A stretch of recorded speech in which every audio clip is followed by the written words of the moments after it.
Hey there, listeners. Before we get started, a reminder that we have a live show coming up on March 4th at the Comedy Cellar in New York City. Nate Silver, Claire Malone, and I will do our first ever 2028 GOP primary draft. It's also the day after the high-drama Texas primaries, so we're going to have plenty to say about that as well. It's going to be plenty of fun, so grab a beer, grab a ticket. I'll drop a link to the tickets in today's show notes, and we really hope to see you there. The moment of panic has aligned very well with all of your interests. Yeah, it's recession-proof, right? That's what they say. I mean, until a chatbot figures out or an agent figures out exactly how to write really compelling data-driven pieces about we can get into that. The Western world's deepest anxieties. Yeah, we can get into that because I feel like that moment may already be here.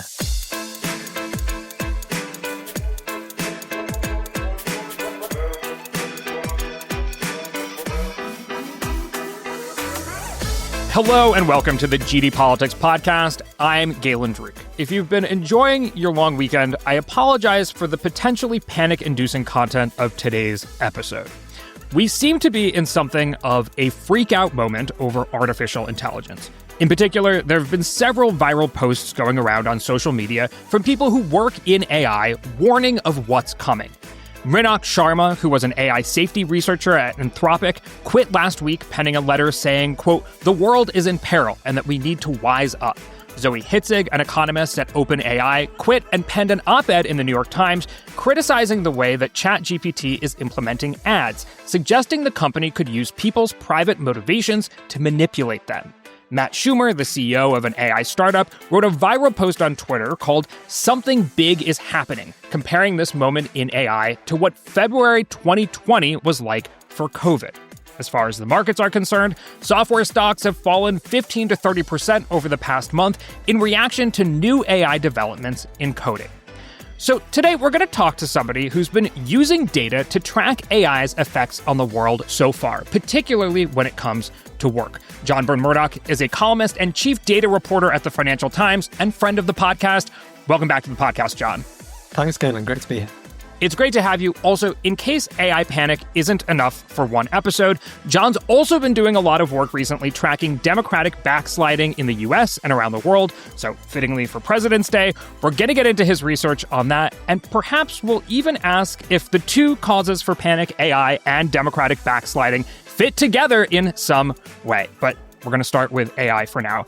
So, John, in your estimation, why is this AI freakout happening right now?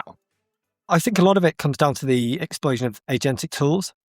So we've obviously been talking about this since, in a big way, ever since ChatGPT came out in late 2022. But it was mid last year when the agentic tools like Claude Code, Codex, that kind of thing really took off.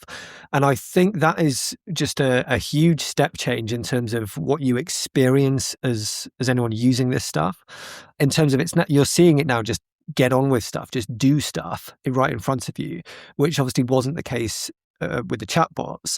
And then simultaneously, obviously, the people working at these companies are now using these tools to recursively improve and build stuff, again, at just a much more rapid rate than what we were seeing. So I think for me, it's that shift from standard LLMs to agentic LLMs, which for users and builders alike has been a real step change in the experience. Does the current freak out, and I guess freak out seems to suggest almost that it's not warranted, and I don't mean to make that assessment. Perhaps it is, and maybe we'll try to figure that out through the course of this conversation. But is that current panic, if you will, more about job displacement or safety? That's interesting, right? So I think there are almost separate panics going on. When you're looking at some of the resignations and departures you were talking about in the intro, I think a lot of those are more to do with safety. These are people who are incredibly close to the model development. They're seeing, I think, a lot of the stuff around safety that the average person or even most heavy users are not seeing. So that stuff I think is quite safety based. there are people really stress testing what are the worst things that can happen if bad actors or just certain types of people are engaging with these tools. And I think it's what those people are seeing that is maybe prompting some of these departures. Whereas the concerns about job replacement, I think, is a separate thing. That's where the conversation among economists and some white collar workers is. So I'd say, yeah, two separate panics. You've got one which is looking at this edge, this extreme risk, which is maybe less likely, but extremely bad if it happens. And then you've got the broader societal, socioeconomic concern about what might be about to happen to white collar work. If you had to choose which is of more concern to you, as somebody who's relatively close to the space, could you articulate that? I mean, for me personally, it's the impact on white collar work. And I say that as I've been someone using Claude Code very heavily in 2026. And so I'm seeing, literally 6 inches in front of me on my screen, what these capabilities are looking like, how they're advancing, how capable they are. So for me, that's something I can palpably feel. Whereas, of course, the safety stuff, I'm hearing about it. I speak to people who work in that space, and they're certainly very concerned. But it's harder to get my head around something which just feels a couple of steps removed from things that I'm sort of seeing and experiencing myself. You wrote in the Financial Times, quote, "In a matter of months, we've moved from, quote, no solid evidence that AI is boosting productivity to, quote, AI is now writing fully functioning commercial software that threatens entire industries." Can you flesh out that transition that you're talking about and what it means? Yeah, I mean, the piece that appeared in was one where we were essentially revisiting an analysis that had been done late in 2025, where a skeptical software engineer had said, "Look, I'm hearing all this stuff about AI, about LLMs helping software developers do loads more. Everyone in my sort of community is talking about this, so let's ask the question of what that would look like if it was true." So he analyzed activity on GitHub, the coding repository. He looked at new website creation, new app launches for iOS, that kind of thing, and essentially saw a series of flat lines. And what we thought we would do is come back to that a few months later and look at those same metrics, which had been used then as evidence that this was all not happening, to see what they look like now. And they all now show these very, very clear upticks. So the argument that nothing's happening here, I think just is very clearly no longer holds water. We're seeing all of these different indicators of activity and output shoot through the roof. Now, there's obviously a separate question of, does more mean better? If more stuff is being produced, but it's lower quality than what we saw before, is that actually a boost in productivity? Could it even be net negative? And I mean, my counter argument to that is that one of the bits of code that would show up in this kind of analysis as something that has taken off in the agentic era is the actual creation of some of these highly successful professional software tools like Claude Cowork, which are now threatening lots of white collar work. So this is not just a case of people pushing loads of half-baked ideas and scrappily coded agentic AI assisted code out there. This is real production-ready tools being made using this stuff. So, yeah, what I'm talking about there is this. We do clearly now seem to have answered one question, which is just, are these tools now helping people do more work, some of which is really valuable stuff? Yeah, and I think what you're talking about there is the idea that Claude Code created Claude Cowork in 10 days all on its own. And Claude Cowork is now at least sweeping the Bay Area, and you're seeing sort of these videos online of people lining up all of these mini Macs with a bunch of different agents doing essentially all of their work. It's almost like a sort of robot farm of AI agents doing, I don't know exactly what they're doing, but they're coding. They now have access to the different apps on your computer and can make them work together. For people who are not fully familiar with this, and I'll say, even until I started preparing for this conversation, I had never seen those, and this is a new development as well, those videos of the mini Macs basically doing everyone's work. what kind of stuff are they doing? Apart from the kind of canonical example of Claude Cowork, how are these agents getting put to use? I mean, they do an absolutely enormous range of stuff. And I think this is one of the things that people don't appreciate, or a lot of people don't appreciate, because you hear about coding and you think, well, coding, that's this thing that software developers do, and it's this thing that happens in the Bay Area. But I think if you take a step back, essentially anything that happens on a computer or via a computer involves code, right? So when you put together a slide presentation or draw an illustration or write a document, all of these things, ostensibly you're moving a cursor or typing on a keyboard, but ultimately the interface between that and the end result is code. So anything that can be done on a computer can be done by code. So that means a huge range of white collar work can be done this way. So editing documents, searching the web, putting together research, checking the veracity of various things, doing calculations, all of this stuff is on a very abstracted level code. And I mean, I speak to lawyers who are using this stuff now, like and trusting it. I speak to accountants, all sorts of domains where this is now in use. And I mean, I've been using agentic tools in my own work at the FT as well. So yeah, I think people's concept of what code is for, I think is a lot narrower than what it actually is for. And that means the range of fields that are touched by this is a lot larger than people might think. Yeah, unfortunately, we are an audio medium, so folks can't actually see all of the really great charts that you've put together at the FT. But if folks go and check them out, or I'll describe them for you now. Imagine a hockey stick, right? Sort of code being, the amount of code being produced or new websites going online is pretty flat. And then all of a sudden, once these agentic AI tools hit the market, there's an explosion in new code, new websites going online, etc.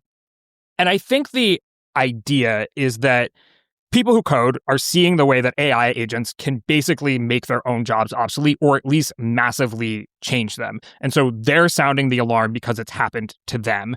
The implication being that, it's going to happen to all of us too.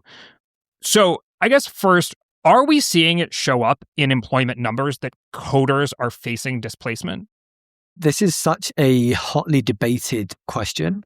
So a lot of people are, of course, have been looking at this for the last couple of years. Like ever since it felt like it was a possibility, you've got economists, other researchers, data journalists, all sorts of people looking at this question.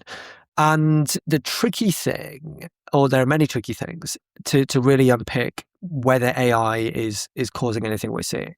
So one is that so you need a hypothesis, right? Which is essentially, are we seeing different employment trends in occupations that are likely to be more exposed to AI than others?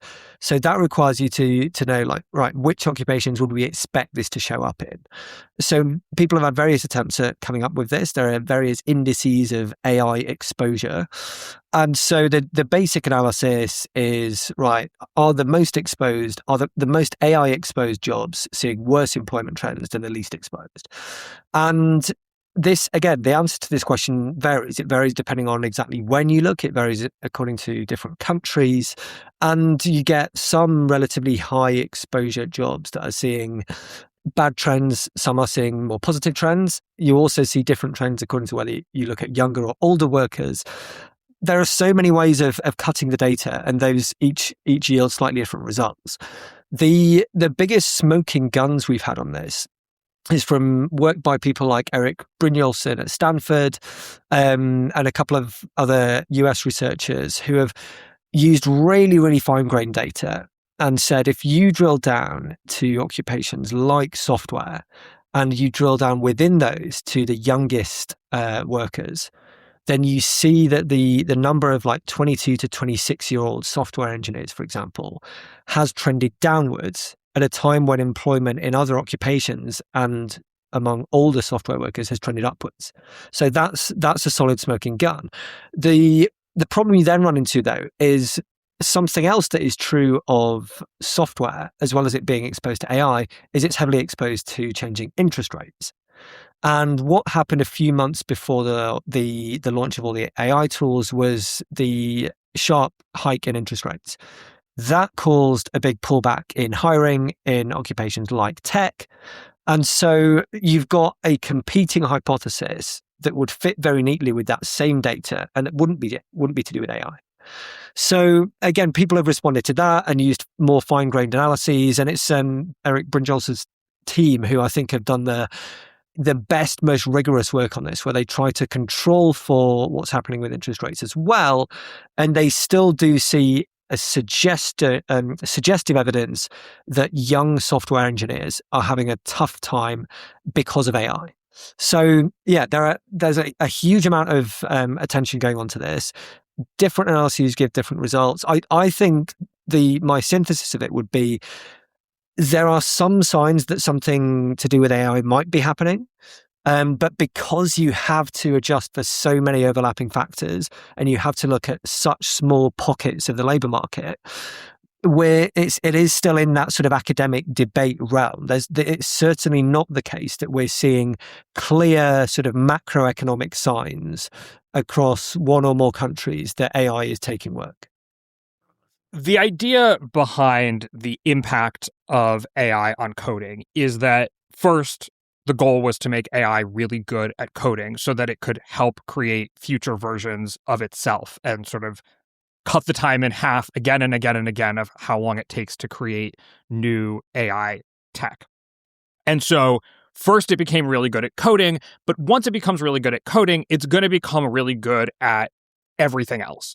Legal research, accounting, all of these kinds of things. And that it's just a matter of time before whatever impact we might see on, say, the youngest coders will have an impact on the youngest accountants, the youngest lawyers, et cetera, et cetera, et cetera. Other people say the way that computer programming works is very rigid, very specific. It's like speaking its own specific language. The applicability is not one-to-one to how you can get an AI tool to engage in that kind of a world versus one that takes nuance and judgment and finessing and taste and people skills and all that kind of thing. So that the rate of displacement in the world of computer science programming will be much faster than AI's ability to displace many other fields, even including white-collar work. Which side of the equation or which side of the argument do you fall on? Like, it's only a matter of time before AI gets just as good at being a lawyer as it is at being a coder, or there is something just wholly different about work outside of coding? Yeah, and that's a great way of framing it. I think, the boring answer is somewhere between the two. I guess the slight to sit a bit less on the fence, I'm probably a little bit closer to the second. So I do think this is clearly... You mean journalists we're in the clear? Don't know if anyone's in the clear, but yeah, we've maybe got a little bit longer. I mean, the fact that code either works or it doesn't, in a way that is not true of language or of various other types of knowledge work. I think that is an important distinction. Vibe coding, if you ask for these tools to build you an app that does something, it will build you an app that does something. Whatever is going on exactly in that code, it will do what you've asked it to do. The problem or the difference, if you ask it to do some research, some quantitative research for you, for example, is there are so many different legitimate ways that a particular piece of research could be done. And there are so many ways for things to sort of quietly fail or quietly go off down the wrong path without being quote unquote wrong in a sort of 2 + 2 = 5 sense, that it is less immediately threatening in those spaces, or it is, as you say, it just works in a very different way. So yeah, I think it's almost like the more clearly defined and falsifiable a task, a type of work is, the more it's in trouble. So that's why in law we're seeing particular types of relatively lower grade legal work come under threat. So just poring over huge numbers of documents to find cases that are relevant to a particular case, and then sort of noting down where in the document that thing happened. Like that is something that is quite clean and quite falsifiable. Whereas other types of digital knowledge work, that's less true. So yeah, I do think it would be, I don't think it's as simple as saying, right, what we've seen for coding, we're going to see with everything else. But I think the neat, clean, falsifiable bits of lots of other white collar work, of which it turns out there is a lot, are in trouble, right? So that's why we're seeing particular talk about things like accounting and auditing, which are not software, but they are still about falsifiable things, about following rules, about checking whether something is true. That kind of work, white collar work, is in trouble. Yeah, I mean, you talked about quantitative research. You actually, in your column is called AI Shift, you explored whether AI could replace the job of a quantitative researcher. What conclusion did you come to? Based on what we wrote and based on just that whole community has been really sort of getting into just getting its hand dirty with these tools. I think we're seeing something where the capabilities of the agentic tools are very impressive, but they do certainly still need their hands held.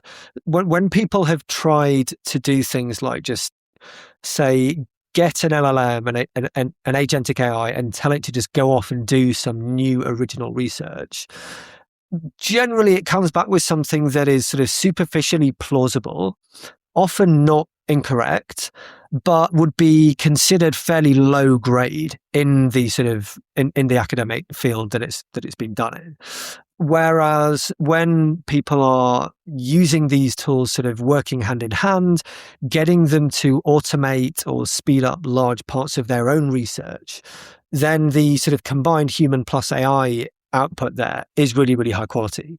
So I think we're still in a lot of white collar work, we're still at this stage where the AIs are really impressive and really helpful, but they're not yet at the point where they could just go off and automate an entire person's sort of output in a way that maybe they can start doing in certain bits of software. Yeah, I think listeners to this podcast will be familiar from the segment that we do called Good Data, Bad Data, Not Data, that just because you've sort of collected data and can say, oh, this number equals this, doesn't mean it's founded on a compelling argument. Like, right, there's a lot of skill that goes into what questions you ask the data, the different sources you might pursue. Like, it takes a lot of judgment in knowing, well, there are advantages to pursuing this kind of data versus that kind of data, revealed preference versus expressed preference, and the like. And I think it does take some, as we talked about, judgment or taste.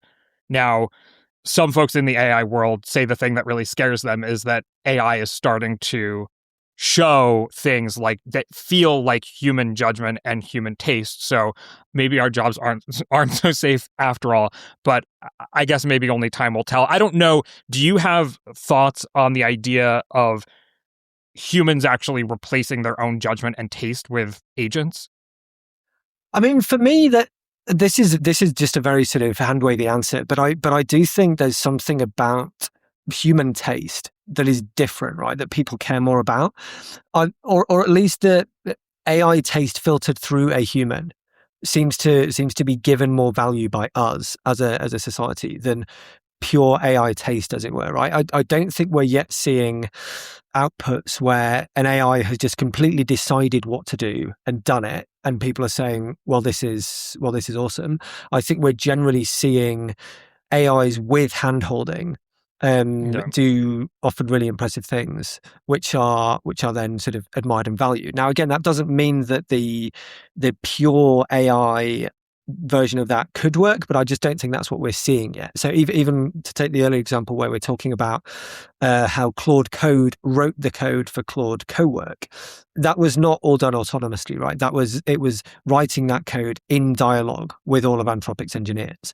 So I mean, look, the story of the last 3 years is something hasn't happened until it happens, and it might be tomorrow that this suddenly does start happening. But I think the human as a sort of filter, as a kite mark of approval, as it were, is still a really important role. And there's the question of, that so much that we do as societies today, the sort of importance and value of something is attached to, or at least related to, the fact that it came from a certain person or certain people.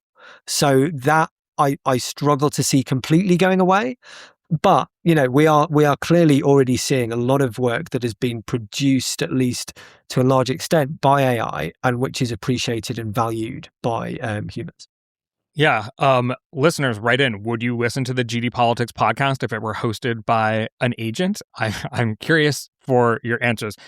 And on the topic of, you mentioned vibe coding earlier, which is essentially telling an agent you want it to create code that develops an app to do this thing or that thing, or telling an agent to explore this data set to try to figure out whether or not this demographic is trending in a certain, whatever. Like, basically, vibe coding is knowing what questions or what direction to give an agent, which gets us to the theme of, like, will AI create new jobs, right? The AI optimists are saying time and time again during technological disruption, everyone freaks out that they're going to lose their job, but people end up moving into new jobs. Do you have a perspective on whether AI it's really different this time, because since it mimics human capabilities, there's no thing that can't be disrupted, or, hey, AI is going to create a bunch of new jobs? There are so many ways of coming at this one. Like, there's the very, very narrow way is that, there are, like, the job of AI safety researcher didn't exist 3 years ago, right? So there's a job that's clearly been created by AI. Then there are, again, sort of directly related jobs, like, I think we are going to end up where there will be some jobs which are essentially checking the work of AIs, because that for me still feels like in a lot of industries, unless something has been verified by a human, just for regulatory, legal reasons, whatever, it's no good. So there's clearly going to be need for humans there in a way that may count as like a new job. Then you can almost go like a couple of steps removed and say, well, if AI takes away a lot of white collar work, will that sort of indirectly create a lot more care work and service work for sort of human contact roles, because there will simply be more demand for those types of jobs? So there are so many ways of looking at this. I don't know if it's as simple as saying, well, if AI takes various jobs, that's just going to lead in a very simple sort of zero-sum sense to fewer jobs.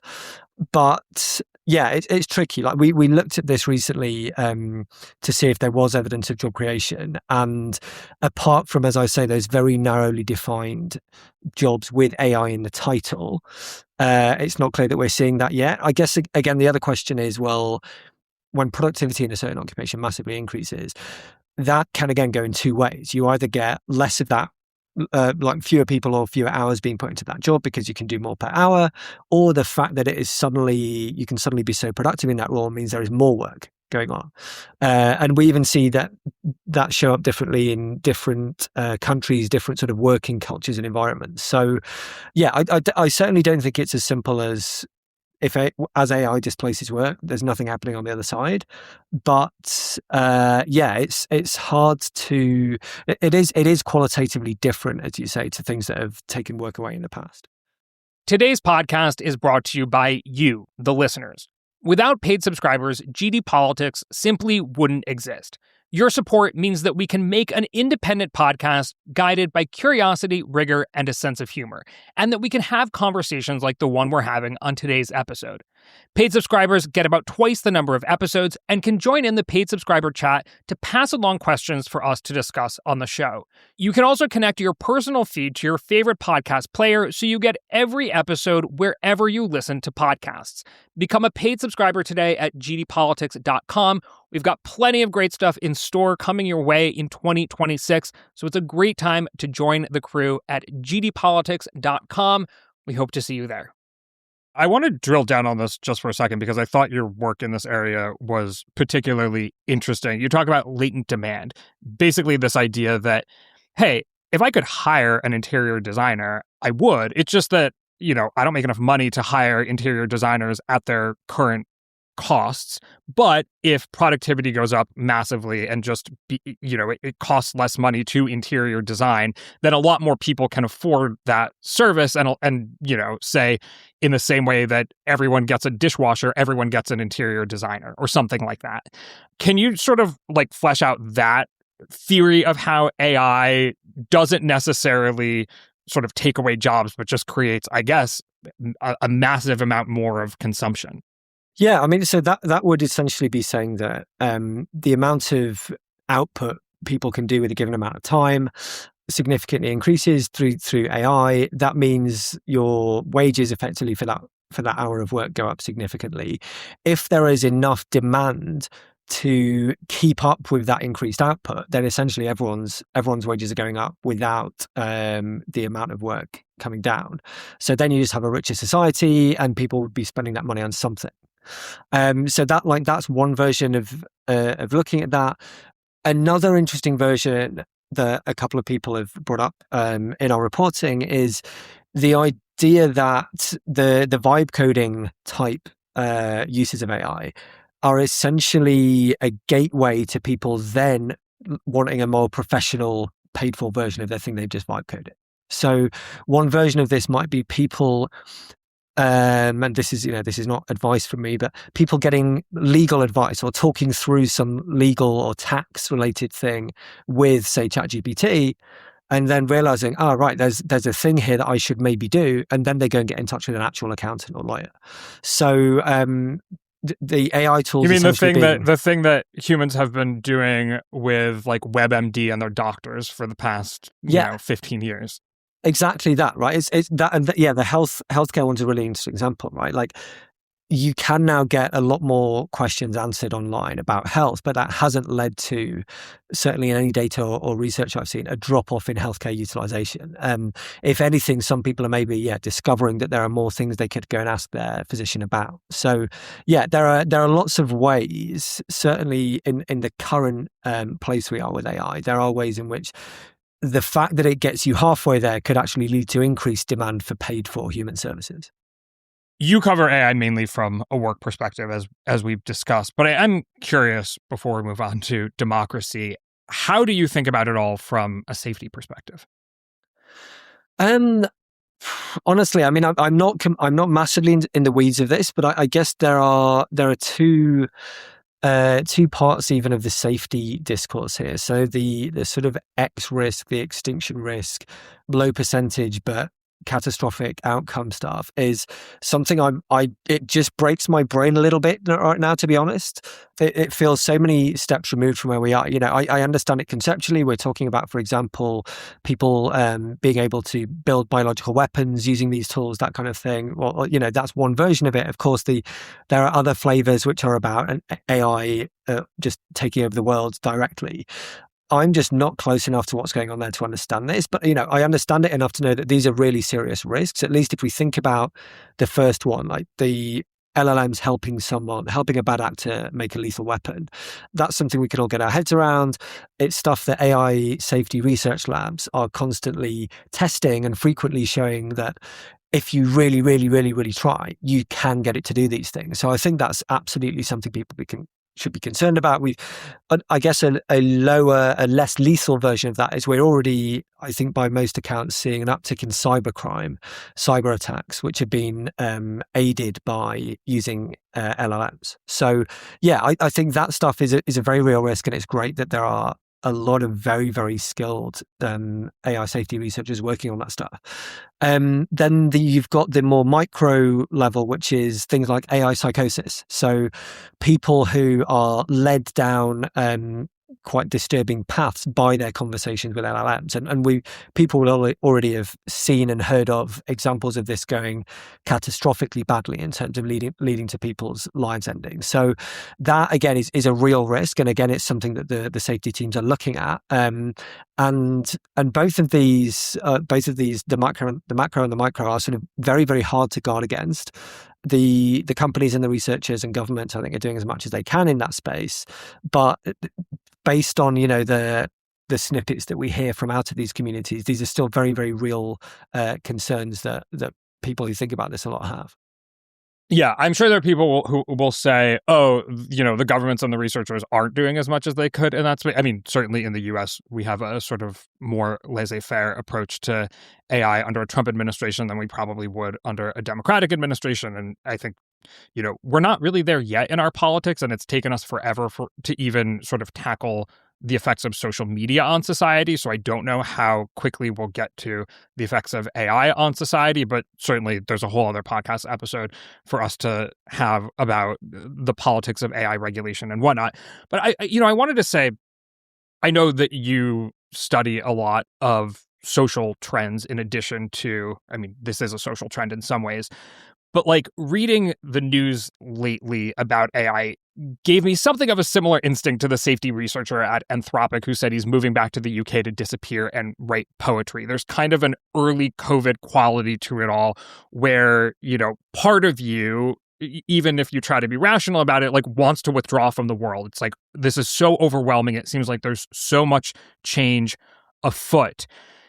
Even just that, how do you think about that instinct? What impact might that have on society? Just fear of the amount of change that we're about to experience. Yeah, I think it's already affecting plenty of people. There are the more acute cases like that where someone literally does just sort of pull back from society and tries to hide from it all. But, there's been reporting recently about sort of people having low-level anxiety about everything that's going on here, especially people in the software space who are experiencing this and seeing this. So I find for myself, I often have to just sort of decouple almost when I really start thinking about whether it's the outlook for my own job, whether it's, certainly the more extreme safety stuff. I'll think about it, and then I think if I'm going to be able to go about the rest of my day, I just need to block that out. So yeah, I do think this is something that if one really wrestles with and looks at the reports or tries some of these things out, it is quite hard to then just cheerily go on with the rest of your day while that's in your head. As somebody who's covered American politics for basically all of my career, I understand the idea of decoupling one's personal life from one's work. Looking at a more macro level and trying to put some numbers to this, Gallup recently released polling showing that American optimism slumps to a record low. They write, quote, the percentage of U.S. adults who anticipate high-quality lives in 5 years declined to 59.2% in 2025, the lowest level since measurement began nearly 2 decades ago. 60%, I guess that's not terrible, but nonetheless, I guess Americans are also known for their optimism. Since 2020, future life ratings have fallen a total of 9 percentage points, projecting to an estimated 25 million fewer people who are optimistic about the future now versus then. I don't want to sort of say this is all about AI because I don't have the evidence to say that, but we're about to transition into like democracy and sort of anxiety about the American political system. We've been talking about anxiety about our technological future. I mean, what do you make of Americans' turn towards the more pessimistic side of things? I would say this is pretty common outside the US as well, right? So there's a data set I often look at is called the Executive Approval Project.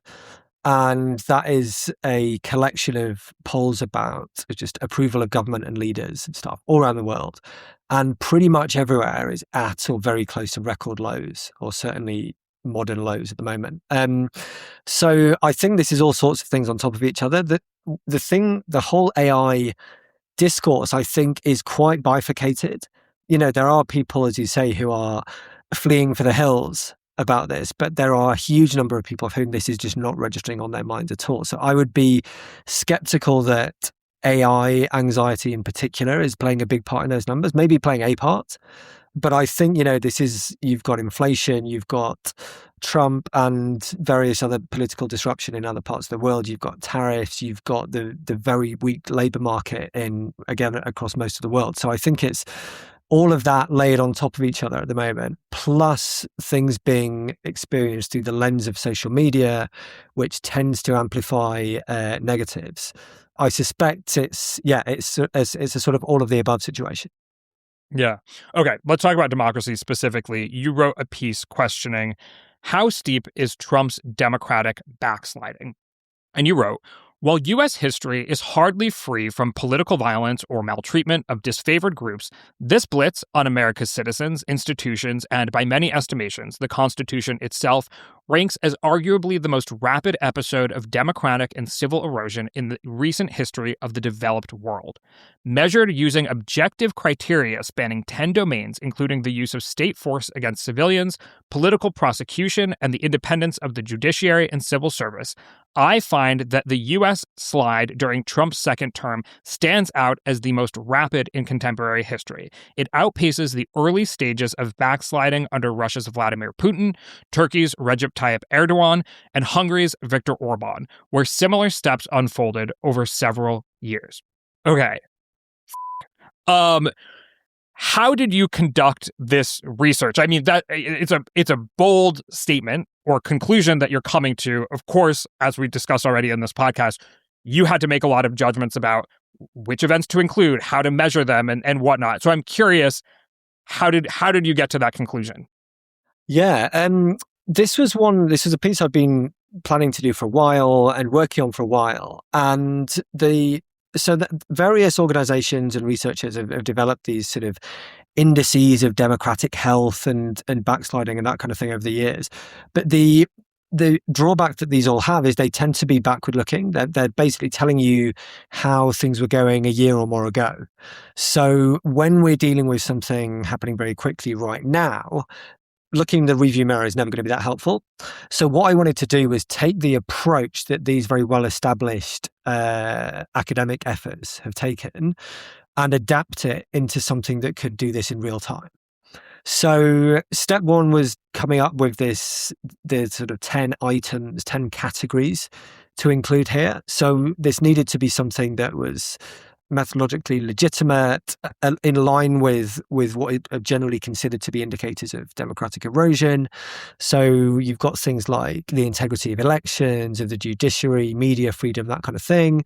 But I also wanted it to capture broader sort of societal and civil society problems, which pure democracy doesn't include. So things like the independence of central banks, which are obviously critical for economic health and security, and then things like violence against civilians, that kind of thing, which aren't generally in these indices. So I put together, based on that research and a couple of my own additions, I put together this index. I then approached a few academics who are specialists in this space to get their sense of whether my list of items and specific definitions passed muster. They came back to me with like a couple of tweaks, which I made, because one key thing here when you're going to hang a strong claim off this is it has to be really as objective as possible. It can't be something where you think, well, I'll give America a score of 1 on this.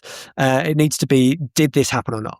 So there was a bit of refinement of the criteria like that. And then it was a case of just going out and essentially a lot of research, a lot of Googling, reading various think tank reports and media reports from over the years to establish if so when each country had met one of these criteria.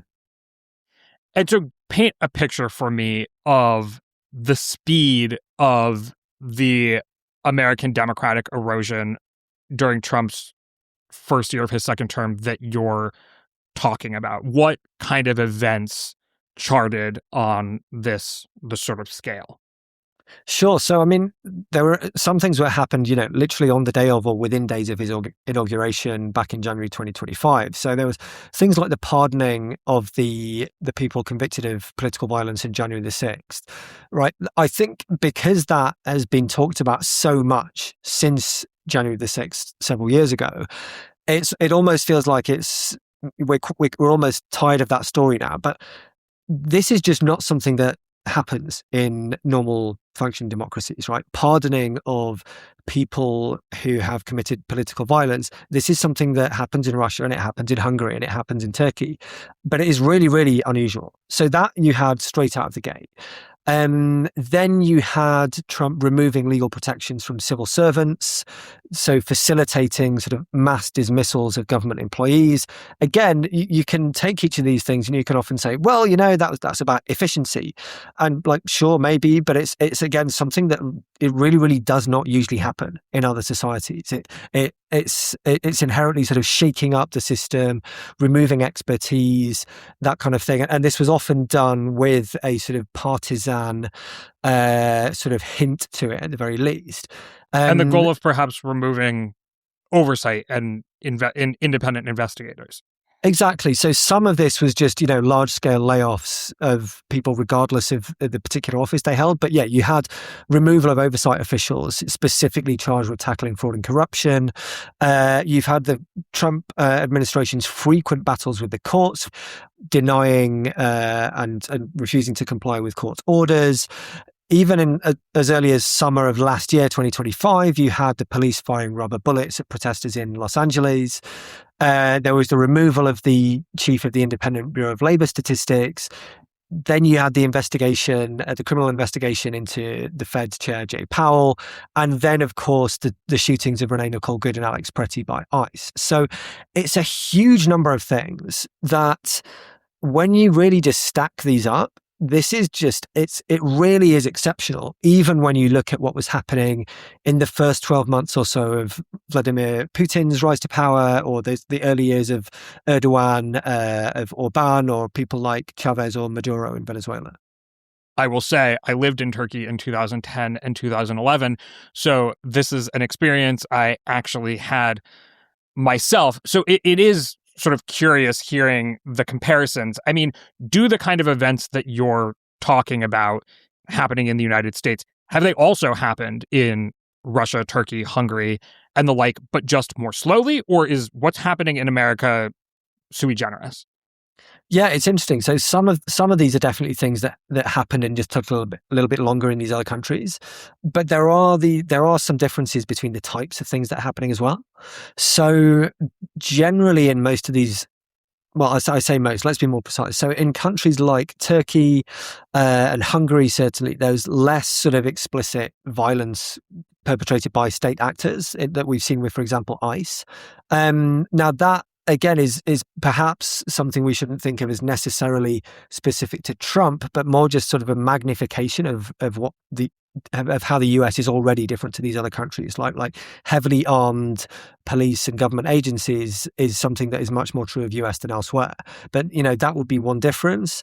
In some of the other countries, you saw more overt threats to and capture of institutions and actions to immediately not just threaten but damage the integrity of elections, which have happened elsewhere, haven't yet happened in the US.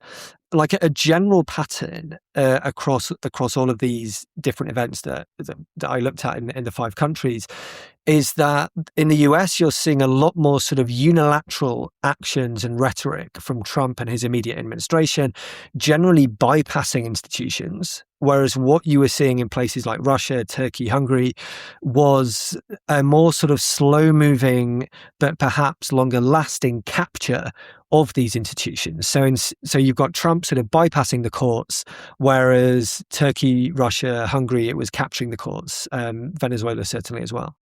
Or at least attempting to bypass the courts and having success to greater or lesser degree, which actually gets us to an important second piece of your research. And I'll say, by the way, in the same way I suggested those hockey stick graphs that you can see in terms of the proliferation of code and website generation, there's some also really good charts that are associated with this research. And you can see that while some of the democratic erosion is happening more quickly, this is not to say that the United States is currently in the same end place that Turkey, Hungary, and Russia have ended up. It's just that the line drops more quickly. A cause for optimism in all of this is the resilience of American institutions, which you started getting into. So how did you measure that piece of it? So this was essentially taking each of the items, actions, things on the index, as it were. So this was 10 items and then 3 levels of severity for each item. So taking each of these actions and saying, right, was this committed by just a unilateral executive action which bypassed institutions and therefore, was perhaps very severe, but could theoretically be quite quickly reversed if there were then a change of power, for example, or reversed by the courts? Or was this something which used the institutions or took over the institutions in such a way that makes it harder to overturn, and perhaps just permanently tips the balance in someone else's favor? So you've had things like very early on in under Hugo Chavez in Venezuela, there were changes to the constitution and electoral system, which just made it much harder for Chavez and his party to then be removed from power later on. You've seen similar things in Hungary, and certainly in Russia. Whereas in the US, you're seeing a lot of fire and fury, but thus far, if midterms were held tomorrow, for example, based on all the polling we have, it would not be a good result for Trump. So, and similarly, you mentioned the courts. There are a huge number of ongoing court cases against the Trump administration, and there have been several things over Trump's the first year of his second term, where an initial action was found to be unlawful by the courts and was then reversed. Look at Kilmar Abrego Garcia, for example. So the US is different in the sense that most of the damage, the vandalism, whatever you want to call it, that has been done, it has been done in such a way that is not going to be as enduring, at least so far, compared to what we've seen elsewhere. We like to talk about the United States on this podcast, but the U.S. wasn't the only subject of your investigation into the resilience of liberal democracy in the 21st century. And you asked is liberal democracy in decline everywhere? What was your conclusion? Yeah, well, I mean, everywhere is certainly a strong word. And every time we talk about democracy and liberals and Trump, you have to remember Canada, where Trump is almost single-handedly sort of propelling the liberals there and perhaps democracy forward. So it's not necessarily the same story everywhere, but there are various indicators, whether you want to look at some of these academic indices of liberal democratic health that I talked about earlier, whether you want to look at vote shares for sort of mainstream classical liberal parties, whether you want to look at trust in government, or even your optimism index earlier.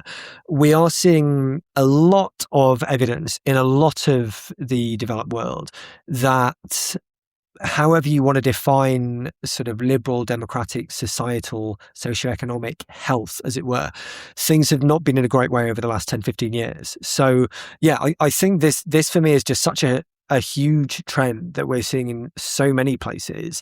I talked earlier about approval of governments and leaders just being steeply down to sort of decade-long lows in so many countries that, yeah, there's clearly something happening here that I think requires a lot of thought as to what's causing this and therefore how we might be able to reverse that. Yeah, I mean, one of the culprits that you point to is declining economic prospects, and that as the rising tide lifts all boats, there's more trust in institution, trust of outsiders that is, conducive to stronger liberal democracies, and that as economic prosperity falls, the reverse becomes the case. I think the sort of first part of that equation is well documented during the 20th century, and I think we're learning to what extent the second part of the equation will be documented in the 21st century. Just to bring this all full circle, when we inject AI into all of this, I think a lot of people think that it's going to concentrate more wealth in fewer people's hands. Does that sort of exacerbate this liberal democratic decline doom spiral? I mean, I think unless there's very, very careful policy work is done to redistribute that wealth, I think almost certainly, right? The concerns about wealth inequality and especially billionaires, I think have really risen over the last decade or so, not just post-financial crisis, but especially recently. And certainly when people don't feel that their own lives are improving economically, financially, and that everything's expensive, which obviously we've had with the bout of inflation, they do start looking at those who have a lot more money than them. So yeah, if if the increasing adoption of AI, the increasing impacts of AI do increase wealth concentration, and I think that has to be the base case here, then yeah, certainly I think we could start seeing even more discontent, even more concern about inequality, and really sort of quite strong and rising public backlash, especially given that one way of looking at what AI is doing is that it's sort of increasing the share of the population who can perceive of themselves as losing out in some way, right? So the bottom half of the socioeconomic distribution, as it were, take like non-college grads as a proxy, for example, already feel in some way that they are not society's winners. But if you now start giving college graduates, white-collar workers, a reason to think that they're losing out as well, then I think just the level of social and political discontent you're going to get is going to be really quite something. All right. Well, with that, happy President's Day. No, I'm kidding. If you want to sound a note of optimism at the end, you're more than welcome to. Otherwise, I think we've had a really good conversation here. I mean, my optimistic thing is I wrote last year about whether we've passed peak social media. And I do think that heavy use of social media can be and has been corrosive to things like public trust, and it has amplified the genuine things that have been going wrong in the world. And I think if people do start spending less time on these platforms, I hold out some hope for a bit more social cohesion and perhaps a little bit more optimism to return. All right, well, we're going to leave things there for today. Thank you so much for joining me, John Burn-Murdoch. Thank you. My name is Galen Druk. Remember to become a subscriber to this podcast at gdpolitics.com and wherever you listen to podcasts. Paid subscribers get about twice the number of episodes and can join in our paid subscriber chats and pass along questions for us to discuss on the show. Most importantly, you ensure that we can keep making a podcast that prioritizes curiosity, rigor, and a sense of humor. Also, be a friend of the pod and go give us a 5-star rating wherever you listen to podcasts. Maybe even tell a friend about us. Thanks for listening, and we will see you soon.